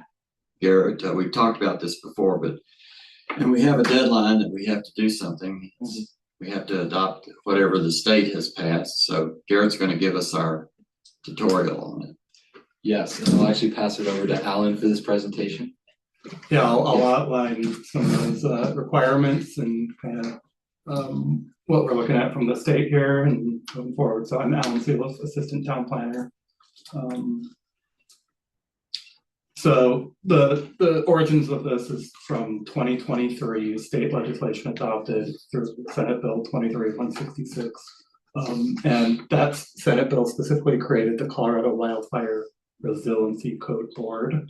So it authorized a kind of a collection of professionals, various professionals and experts in building code, fire protection, land use, home builders, etc. And they were tasked with creating and adopting a model state code.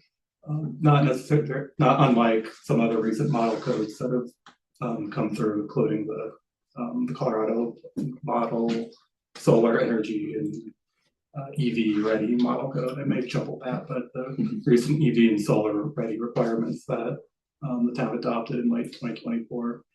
So this board was tasked with creating this model code and adopting a state map to kind of map risk areas and tie the model code to different risk areas, specifically to the state wildland urban interface, which is these borderland areas between development and open space and wild areas that are prone to wildfire and cause the most danger to the built environment and to development.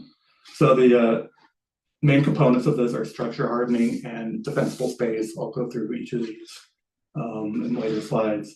And yeah, the dates that we have in front of us are April 1st for local adoption and then July 1st for an effective date. So a little bit of a gap between that in order to kind of accommodate different adoption processes.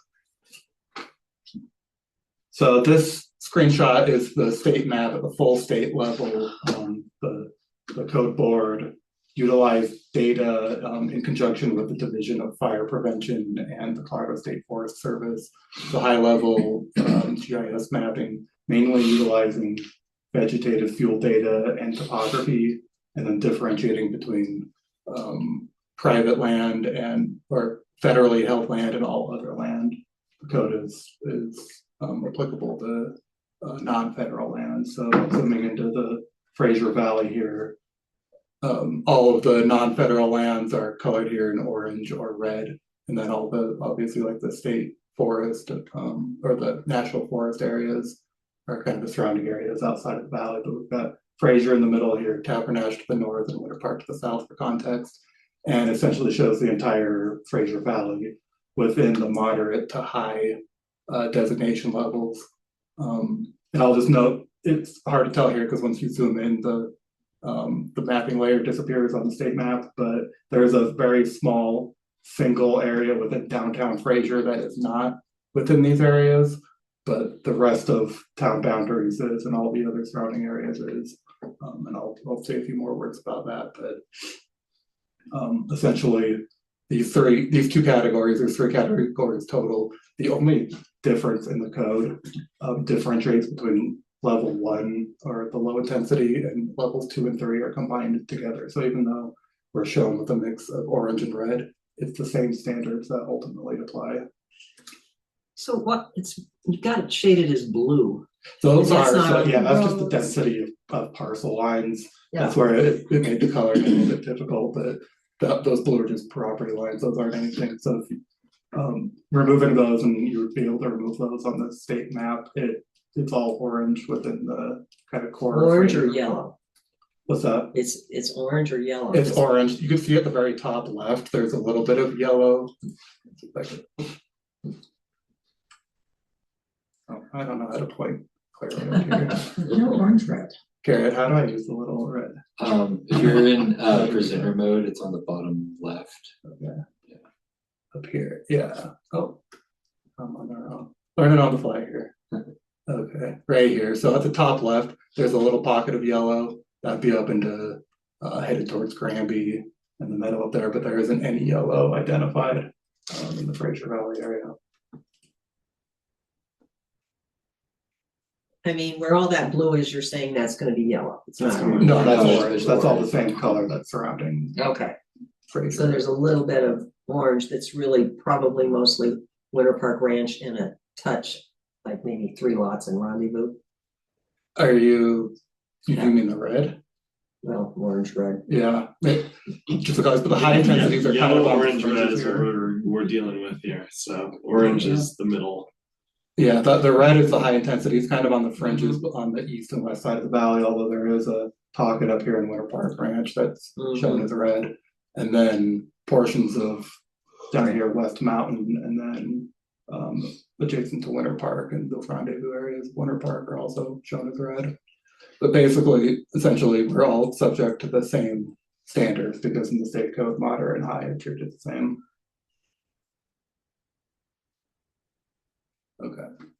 So we're coordinating our adoption with the town of Winter Park as Winter Park operates the shared building department for Fraser. The plan is that both communities, Fraser and Winter Park, will be adopting the full resiliency code as adopted by reference to the building code, which is again how the model solar and EV codes were adopted.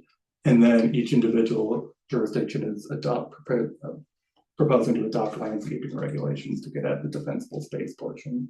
So, sorry, I jumped ahead a little bit there, but the structure hardening, that's all kind of building code, building material. I'll get into a little bit of detail there, but that would be adopted by reference in chapter 18. So come in verbatim, and then the defensible space component of that, since we have our landscaping regulations outside the building code, obviously need to be integrated into our chapter 19 landscape code so that they're all in one place.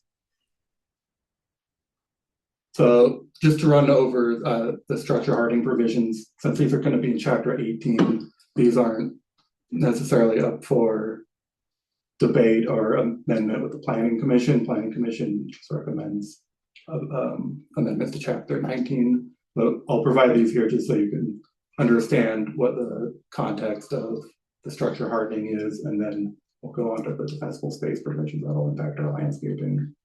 So it'll be applicable to all new development, and then certain additions, expansions of use, things like that. Basically anything that would require a site plan review, building permit review for an addition, anything that's impacting the structure itself. Right. I misspoke there, but the building itself. So it impacts exterior walls, windows, doors, decks, roofs, gutters, kind of everything that is touching the outside air. Roofs is a big one. There's a few exceptions built in here. Certain accessory buildings at certain distances from the building. So based on occupancy or size, and then more limited exterior alterations, generally 25% or less. So if you're doing a re-roof, if for whatever reason you're only doing a portion of the house, if it was specifically damaged and it's under 25%, the structure hardening requirements would not kick in, but anything over 25%, you'd have to replace the full roof and bring it up to the code. What's group U? Group U is utility. I believe it's just like storage, like a garage. Gotcha, utilities. So is there any setbacks?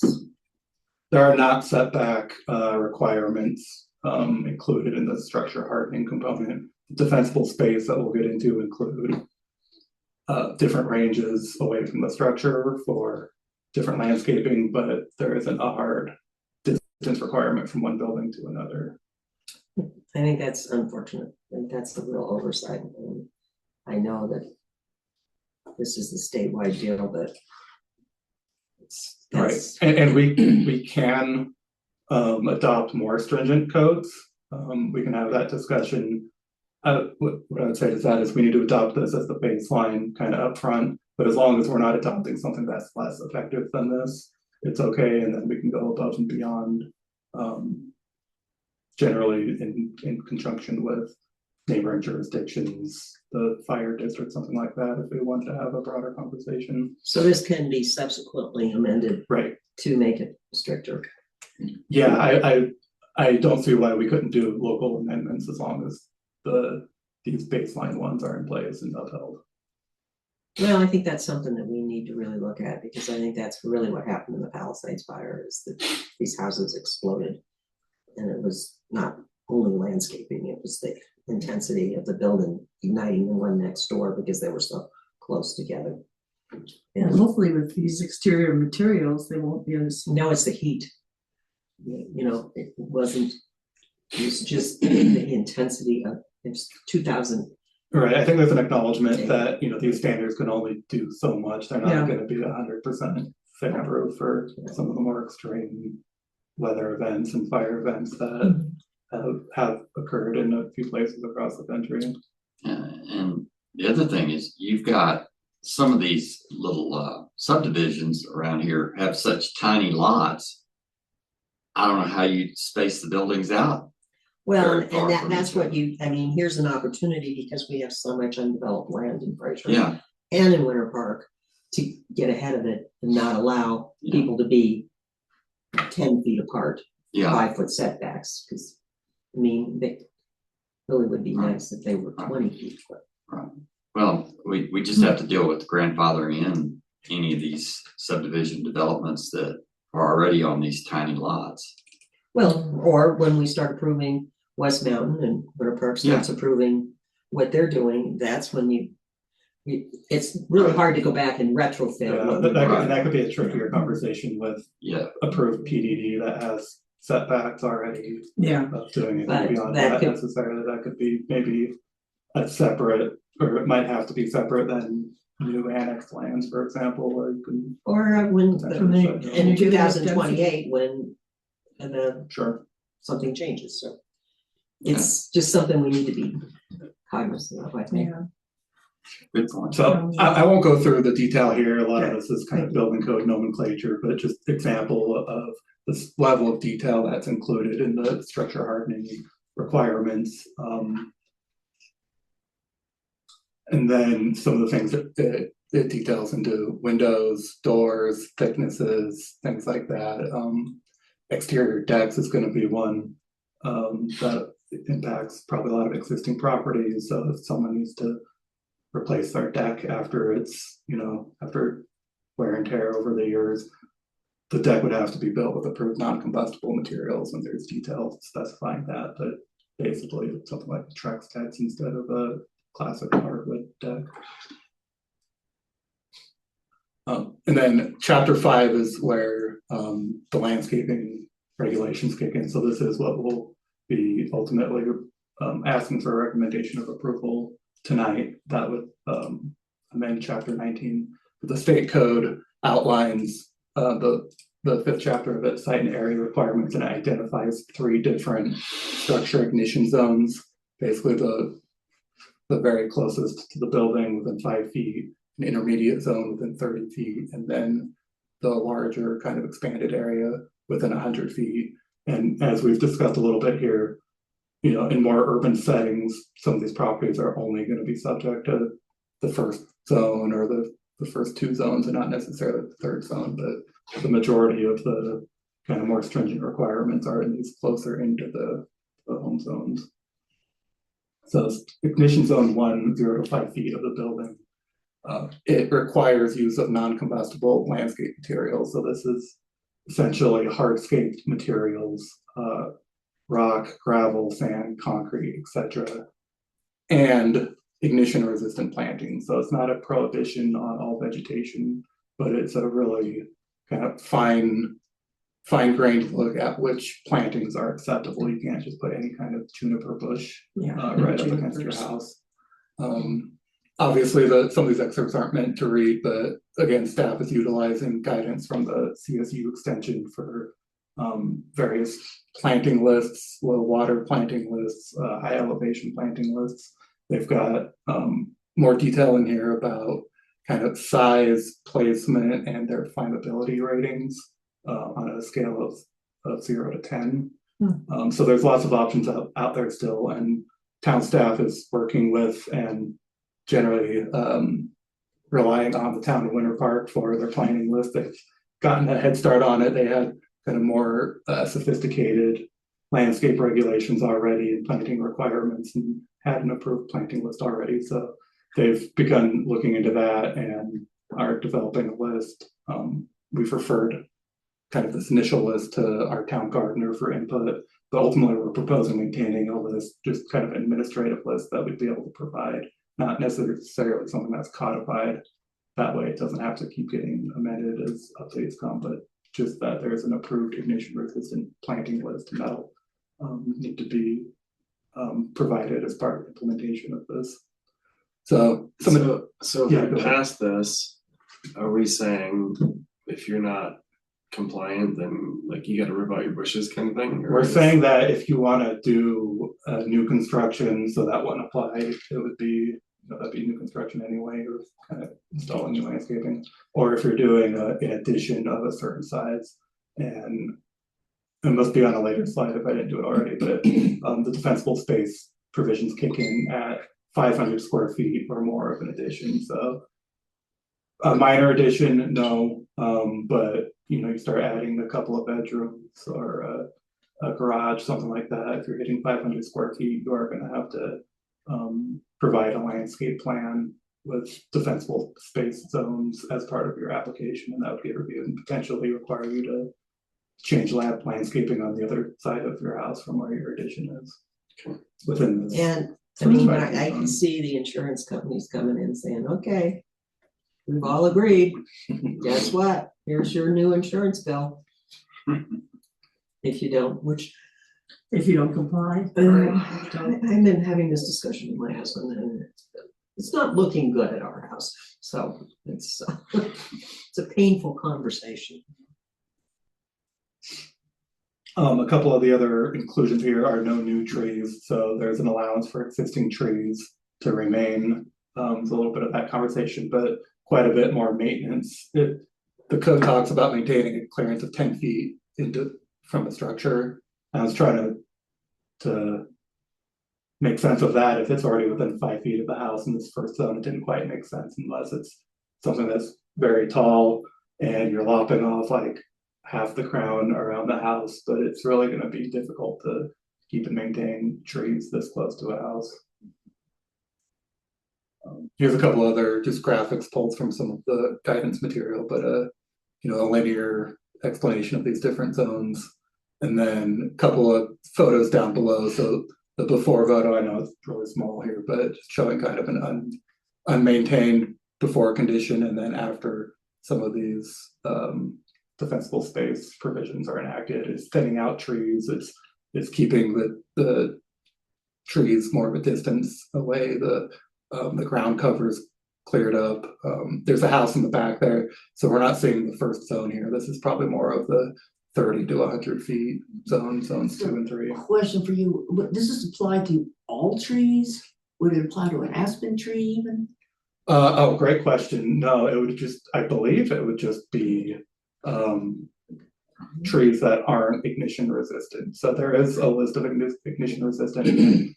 I remember hearing that aspen trees are included in that. So that might be something, some of our implementation guidance is to have a clear list of trees that aren't. Aspen's right next to Oh, that. wow. I have one tree in my yard that's right next to the house. Yeah. And great for this environment, obviously, why they thrive here is as fire resistant plants. I believe that would be not applicable. Okay, so zones 2 and 3, a little less stringent here, but this one's more about maintenance. So clearing out of dead material, avoiding combustible accumulations of branches, logs, etc. Still maintaining 10-foot clearance between trees, and structures. And then, including shrub spacing, so this is assuming no shrubs or no, fire prone shrubs within 5 feet, and then beyond that, you could have the non-ignition resistant plantings, but they have to be 5 feet apart. And then the beyond 30 feet zone is just focused on the trees.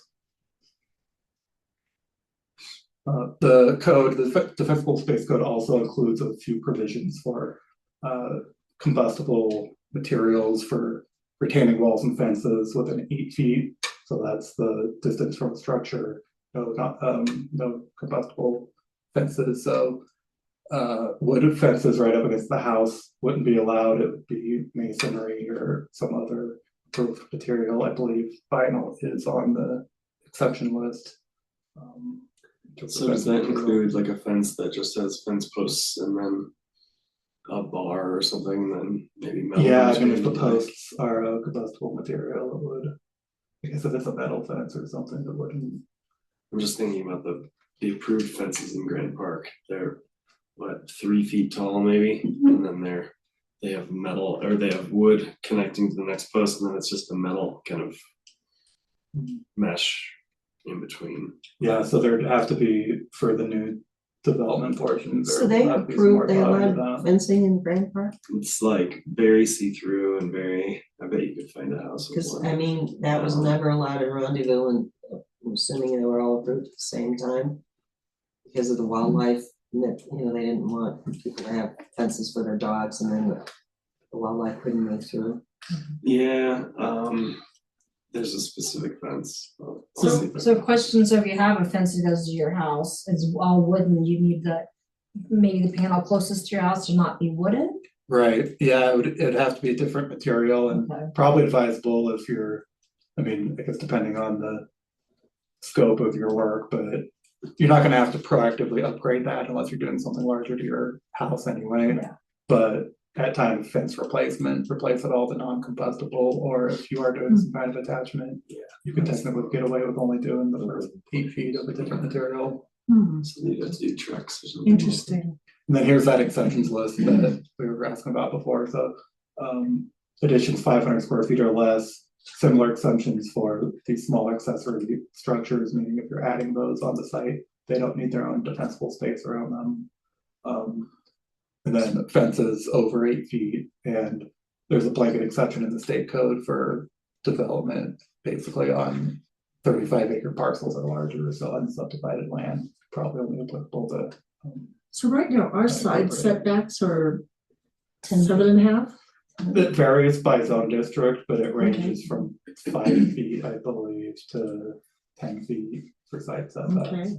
It's interesting with this, you know, if people want fences between their yards. Yeah, they would Then all we have to have be at least non-combustible. 8 feet, probably more like going back to the 10. And it depends on where on your lot, your house is placed, Yeah. it might not be right in the middle. Interesting, okay. I don't know if you're gonna get into this, but what about wood piles? 'Cause a lot of people still burn wood here and have them. Yeah, so one of the, I think it was the second one, talks about importance of accumulation of surface fuels. I think that would qualify for logs, compostable mulch. So you wood need like a storage. shed to put your wood in. Yeah, you may need to He sneaks it in. either put it farther away or invest in a fireproof wood shed, which I know those exist, and they're probably becoming more common. Like wood mulch? or- Yeah, it's got these wood mulch. The stuff you used to get at the. Just a few of the definitions here that are gonna be integrated into the code. This is from the state code. I won't go through these here, but it's introducing a lot of different terminology. So we're carrying these forward similar to the non-functional turf definitions that we previously discussed. Wow.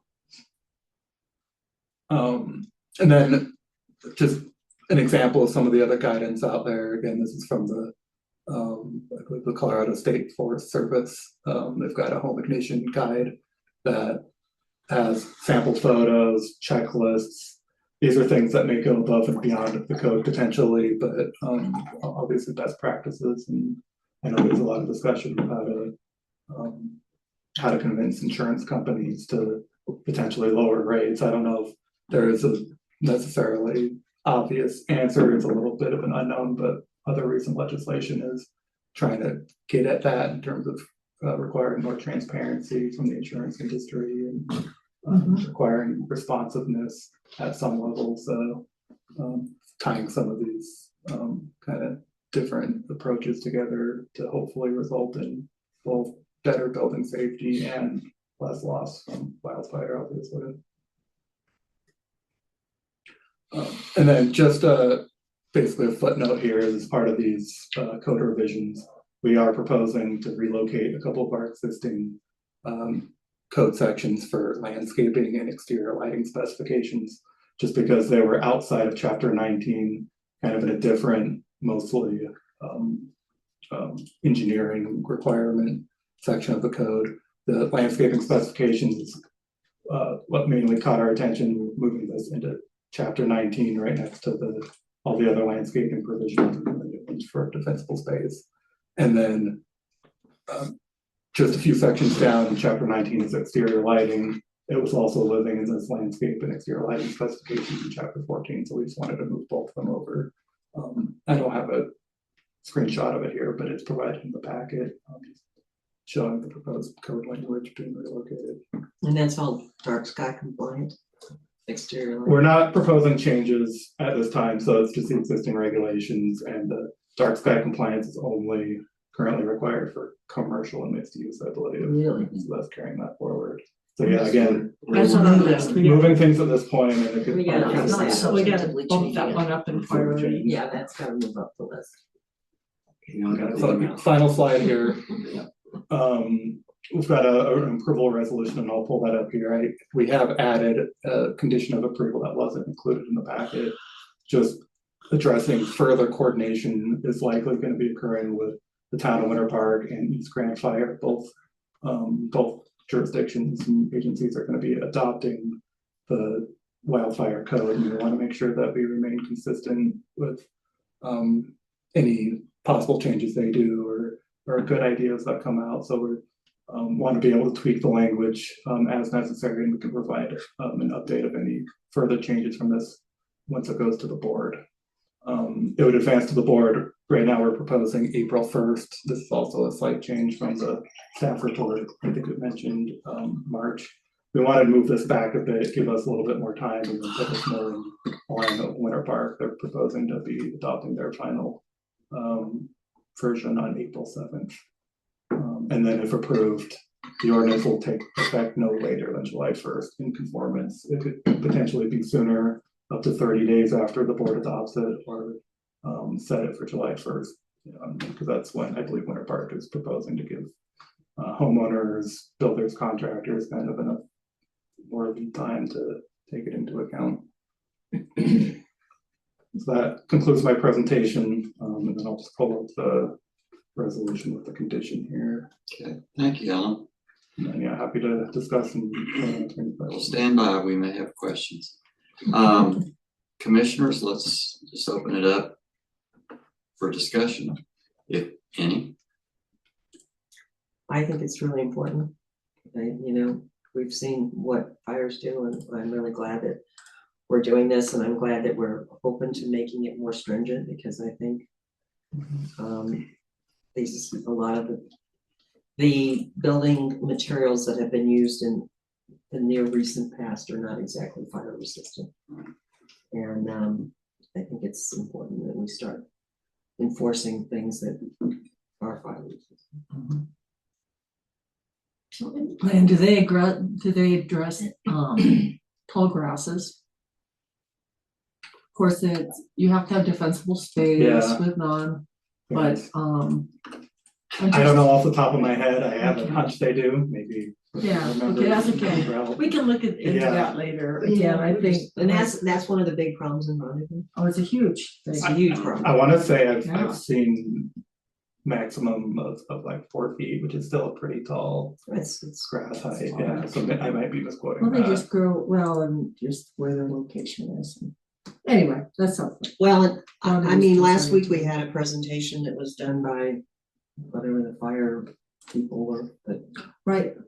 and I thought it was really interesting that Rendezvous and Grand Park are probably the only ones that aren't part of that.